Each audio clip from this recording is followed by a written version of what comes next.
Leaders and healers, gamers and claimers, ladies and gentlemen from around the universe, from around the globe, from around the community, thank you for joining us on the Power, Purpose, and Passion podcast. Welcome. I am your host, Anthony Cheam, life coach, speaker, author, trainer, musician, singer, songwriter, friend to you, podcast host, ready to give you the best of what I've learned over the past 20, 25 years in studying self-help and studying spirituality, studying emotional fitness and mental strength from various sources, from mentors and coaches and seminars and workshops and books and life experiences. So ultimately, we're basically beginning this journey, or not beginning this journey, taking this journey and enriching the lives of people around the world, the community, to hear a message that's beyond what you hear on the news, because all the news is just which is plagued with negativity and why you should be cynical about the world. And this show's not about that. This show's all about claiming your power, clarifying your purpose, and cultivating your deepest, widest, and highest passions possible.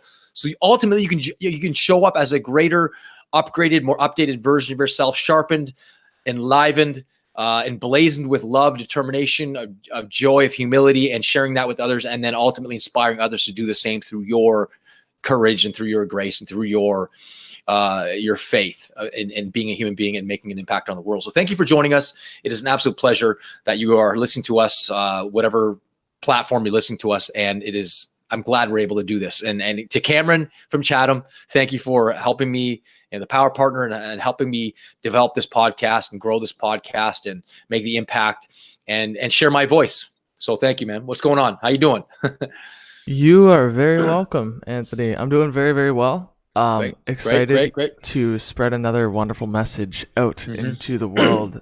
This is definitely one of the highlights of my day every day because, you just get on and you say what you need to say, and then we put it out there. And it's just nice that seriously, this would have costed like millions of dollars 20 years ago. So I know, yeah. It's gorgeous what we're able to do. So the power of being a loser. This is a very interesting topic because I'm not gonna lie. I'm sure you experienced this too, either growing up or like even in your 20s or 30s. But I am weird. I'm so different, and it's not a bad thing. I feel like everybody's really unique, but I could just tell that I just do not fit in. It's like everybody else does, Yeah. And I think it's a beautiful thing. I think being lame and being weird and wacky and being yourself is gorgeous. So I'm looking forward to this topic. Yeah, there's something to be said about that. I mean, let's look at the reality. If everyone were the same, life would be boring. I mean, why is it that we look out in the forest and we marvel at the forest? Because everything's different. Even if you look at an animal like, let's say, a platypus, I mean, it's not the most gorgeous of animals, but man, you wonder at like these beautiful creatures that were created by this divine, infinite being, whatever your spiritual beliefs or religious beliefs are. Or you look at a diamond, or you look at a flower, or you look at a cobweb, or you look at your child, or you look at your wife, and you look and gaze into her eyes or his eyes and you go, wow, I love this person. And you can't really explain why, you just do. And you run with it, and you express the highest in you. As I heard one spiritual teacher say, the highest you is God. The highest you is a spiritual, infinite, limitless human being. And that's what I'm here to spread, that message, and for you to experience it on your own with the help of this podcast and many other things that we're doing to help this world heal itself and to expand. And because we only have one Earth. We only have one Earth. So let's take care of this planet. Let's take care of the people on this planet and the many different species of animals and plant life that share this planet with us. I'm kind of going off on a tangent here, but it says, people talk about, humans in the Bible, to have dominion over the earth. No, I don't believe it was dominion. That's a bad word. I believe stewardship, leadership over the planet to lead all the other species. Because a lot of the other species like dinosaurs, obviously wiped out from the planet, but we are in a time where humans can actually prevent their own chaos, prevent their own destruction, and help other creatures to survive. And I love watching these shows that these animal activists or animal lovers who go travel around the world saving species from going extinct. And I absolutely love that. Or species of plant life or whatever it might be, or the sea or the ocean or the Amazon rainforest. Or I have nothing but utter respect and deep appreciation for that. So, but this episode, The Power of a Loser, I've been having a lot of conversations, a lot of coaching sessions about, a lot of clients feeling like they're a loser. And I came across this story of this boy named Sparky. And he got that name at a young age. He was never able to shake it off. And, from the beginning, he would fail school. But basically in grade 8, he failed every subject in grade 8. Every single subject. In high school, he failed physics, Latin, English, and mathematics. He was not good at sports, although he was a golfer. He joined the golf team, and the one tournament that he was supposed to win, he lost. And there was a constant consolation game in which he lost too. He was very socially awkward. He never asked a girl on a date. People knew he was awkward. People knew he was kind of weird, as you'd said there, Cameron. And, so yeah, he didn't ask a girl on a date. He failed and failed and failed and failed and failed. He had one passion though. He did have one passion. He had one passion for drawing. And towards the end of his school year, he submitted some of his drawings to be put into the end of the year school yearbook, and it got rejected. And then he started drawing and drawing. He actually sent his drawings to Disney, and he got rejected too. And then he decided to write his own autobiography and say, you know what? I'm going to write my own autobiography, my own little autobiography about my life, about being a loser. And basically after having done that and running with being a loser, it got accepted into the world finally. And the boy that he wrote about was the boy that was a chronic underachiever, the boy that whose kite would never fly. The Peanut comic strip series, Charlie Brown was born. And so you take a guy like that who had very little confidence, very little self-esteem, and this boy's name is Sparky Charles Monroe Schultz. And he started the comic strip Peanut series, the Charlie Brown. And I think when you hear a story like that, who was his work rejected, failing in school, failing in high school, no social abilities whatsoever. If you look at that, I mean, if you were to try to sort of examine your life and go, wow, just look at your life. Like, are you good in school? Maybe not. Are you good in sports? This kid wasn't. This kid wasn't good in school. This kid was socially awkward. Usually, for the most part, a lot of people have one talent in school. They usually are good at sports, or good at school, or are very popular.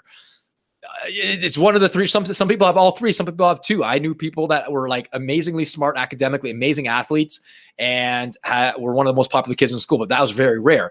Or there was the jocks that were good at sports and weren't very good at school, but had a good social network. Or there was a person that wasn't really good at sports and wasn't good in school, but they were party animals and people liked them for that.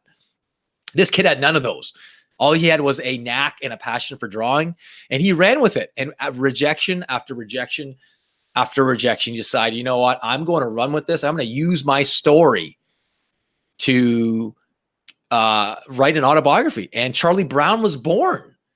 I mean, that's a fact. That's a magnificent story. And so wherever you find yourself in life, you find yourself, I'm a loser somehow. How can you turn around your loser story into a winner story?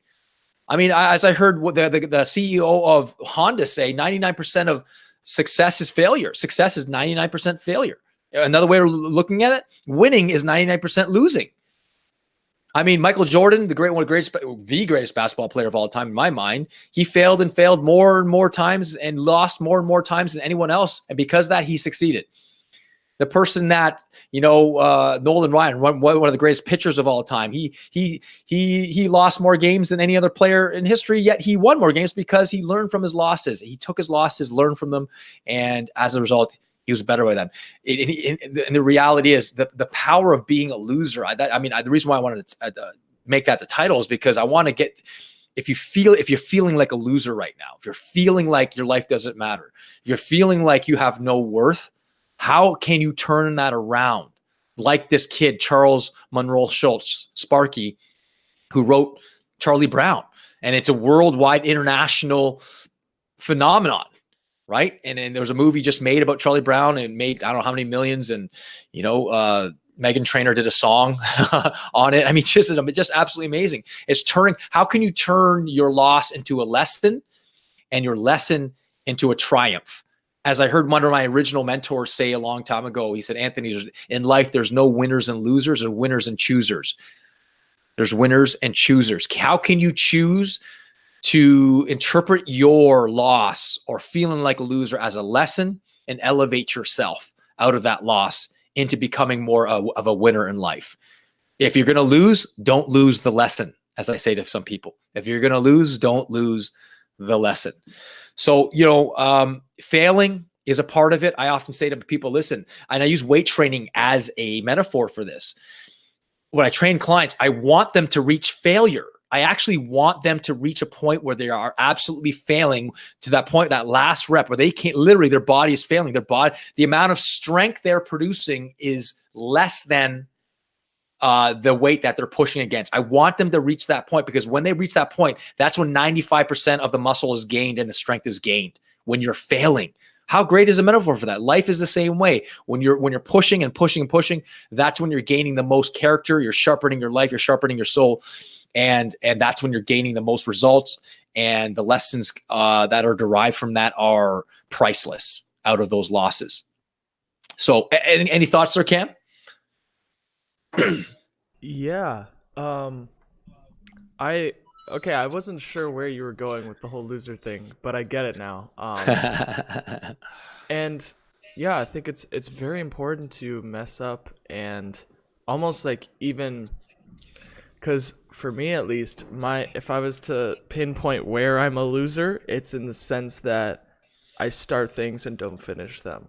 And I've been doing that for a very long time. Yes. Yeah. So quick starter, very slow finisher. I basically don't finish ever.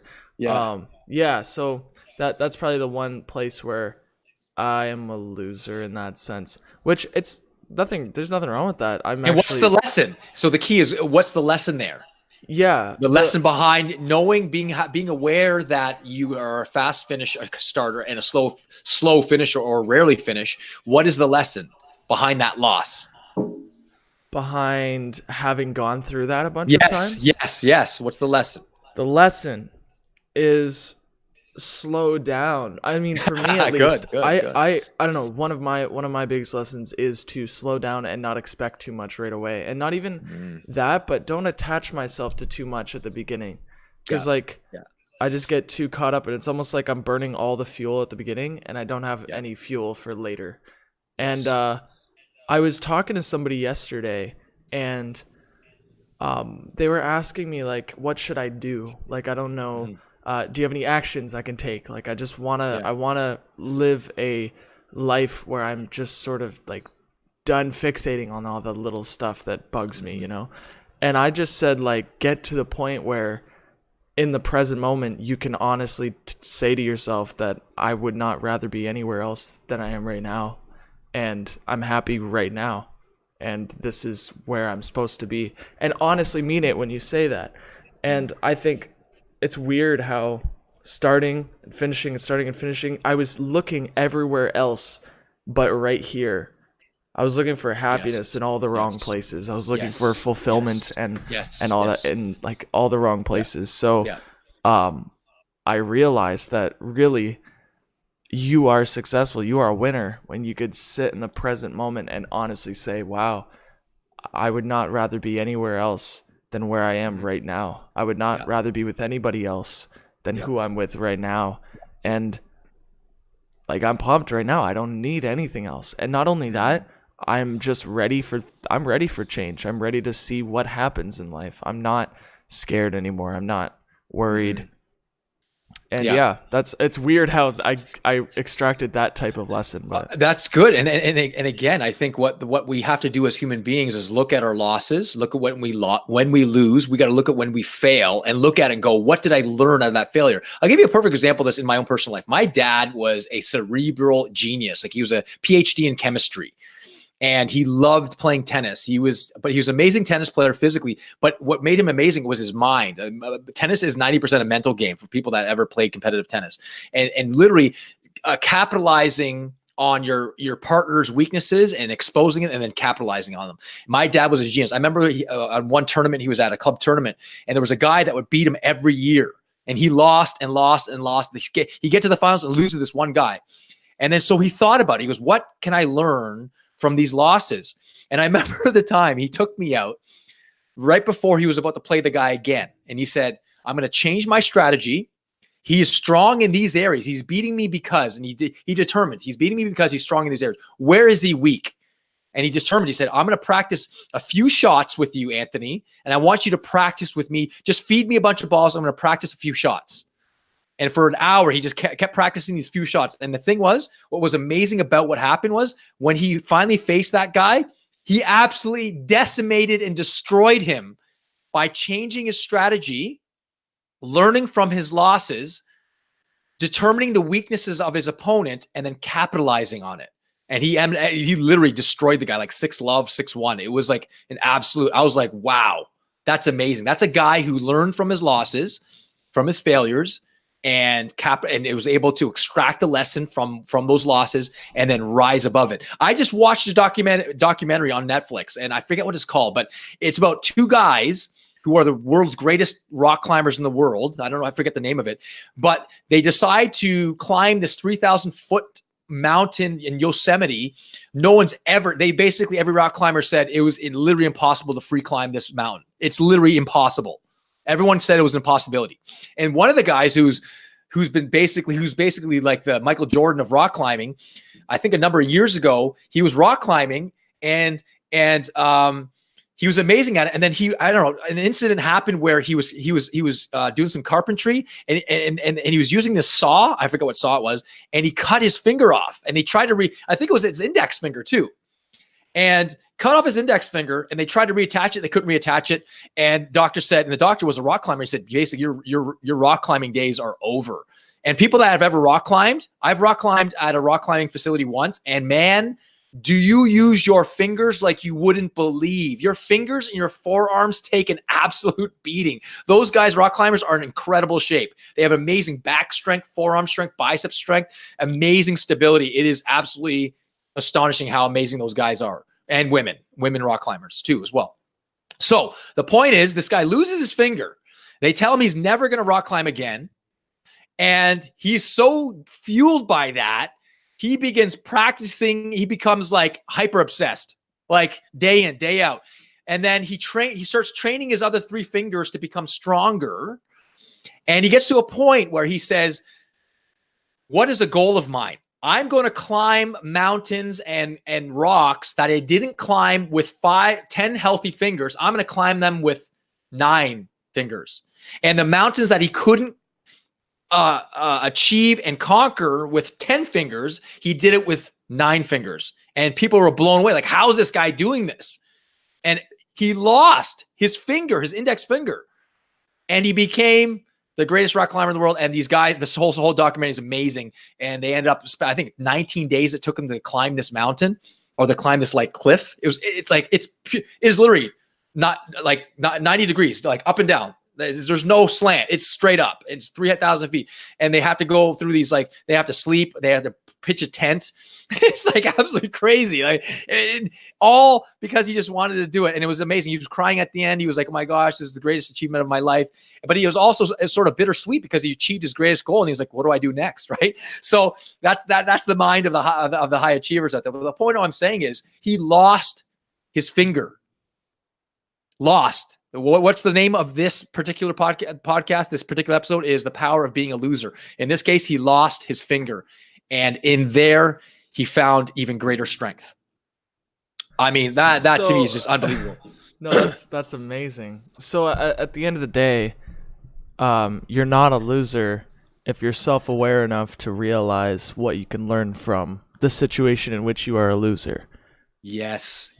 Amen, brother. In fact, my mentor used to always say, you learn 100 times more from your losses and failures than you would any time winning in life. If you're constantly winning, if you're winning in life all the time, you're probably not growing enough.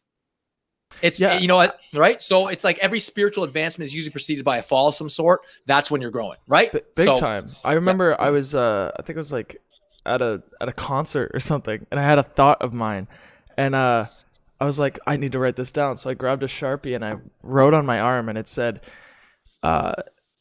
if we feel good, we ask no questions. If we ask no questions, nothing is answered. And man, that's like it. Like, you don't ask questions and nothing is answered if you're a winner all the time. Yeah. So it's really, really, really important to go into unknown territory, mess up. Don't mess up purposefully, but just yes. expect, like, it's gonna happen, and then that is what prompts you to ask questions, to think outside the box and all that stuff. Like, you got it. It's amazing. Yeah, I'm really glad we talked about this, because I think a lot of people beat themselves up for. Yeah, and it's like all this stuff is part of it. Like, yep. Abraham Hicks, I love what they say about a kid trying to walk. Like, if a baby's trying to walk, you don't like yell at it and say, "Get up, you little dummy, you stupid! You can walk. Come on." It's like falling is a part of it. When a kid falls when it's trying to walk. So, yeah. You learn what not works, right? You learn what, as Thomas Edison, 10,000 times he failed. And he said, no, I didn't fail 10,000 times. I found out 10,000 times how to make make a light bulb.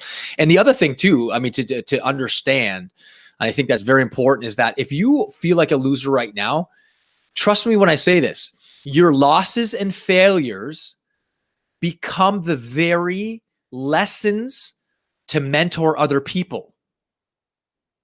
I can tell you that much right now. In fact, I can tell you, Jim Rohn had a great thing. He goes, it's too bad failures and losers don't give seminars, because if they gave seminars, you'd go, wow, this is how they did. These are the actions that they took for me to learn. And then the loser or the failure's life has meaning, because their life is now being sort of catapulted forward to teach other people how not to do it. And then that person can actually go, wow, my life has meaning. It's like the alcoholic who's an alcoholic for many years, and then on their dying deathbed, they've been a failure all their life and a loser all life. And they say to their families, I am sorry, please don't come like me. Or here are the 10 reasons.